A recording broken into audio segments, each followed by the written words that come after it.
عزیزان من، تعلیم و شعور کے اگلے سوال کے ساتھ حاضر ہیں۔ میں ڈاکٹر صاحب سے ڈاکٹر ناصر محمود صاحب ہمارے ساتھ اسٹوڈیوز میں موجود ہیں۔ ڈاکٹر صاحب، ڈیجیٹلائزیشن ایک ایسا موضوع ہے جس کے اوپر ہر طرف گفتگو ہو رہی ہے، بلکہ اب تو اس کے اگلے حصوں پہ بھی گفتگو ہو رہی ہے، جیسے آرٹیفیشیل انٹیلیجنس ہے، جیسے مشین لرننگ ہے۔ میرا سوال یہ ہے کہ جو ڈیجیٹلائزیشن ہے، آپ کے مطابق اس نے تعلیم، جو لرننگ اور ایجوکیشن ہے، اس کو کس طرح سے متاثر کیا ہے؟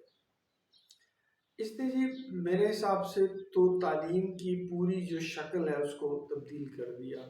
ہر پہلو سے اگر آپ دیکھنا شروع کریں، مثال کے طور پہ آپ ڈیلیوری آف ایجوکیشن کو لے لیجیے، تو اب کلاس روم کا تصور اس طرح سے نہیں ہے جیسے پہلے ایگزسٹ کرتا تھا۔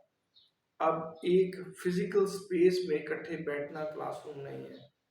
کلاس روم ایک ورچوئل جگہ ہے جہاں پہ دنیا کے کسی بھی حصے سے کوئی بھی شخص حصہ لے سکتا ہے، اور ان کا جتنی بہتر کوالٹی ہے ان کے ہاں اس کنیکٹیوٹی کی، اتنے وہ زیادہ ایک دوسرے سے کلوزنس فیل کرتے ہوئے ایک دوسرے سے گفتگو کر سکتے ہیں ایک ہی ٹائم اینڈ اسپیس میں۔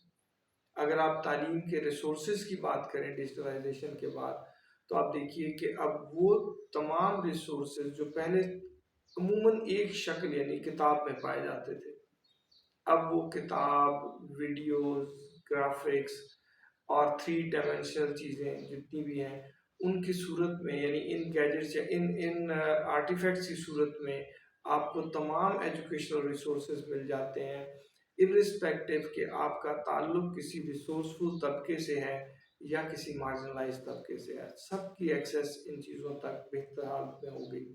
دوسری بات ان کا ایکسپریشن ہے۔ مثال کے طور پہ اب کتاب کو پڑھنا تو کتاب کھول کے اس کے صفحات پہ لکھی ہوئی چیزوں کو پڑھنا ہوتا تھا، اب کتاب کی پریزنٹیشن مختلف صورتوں میں ڈیجیٹلی کی جا سکتی ہے۔ اسی طریقے سے اس کو سپورٹ کرنے کے لیے آپ کے ٹیکسٹ کو مختلف طرح کے گرافکس سامنے پریزنٹ کیے جا سکتے ہیں۔ سو ڈیجیٹلائزیشن آف کانٹینٹ جو ہے وہ بھی ایک اپنی جگہ بہت بڑا موضوع اور اہم چیز ہے۔ بہت شکریہ ڈاکٹر صاحب، انشاءاللہ ہم اپنی بات کو اگلی ویڈیو میں آگے بڑھائیں گے۔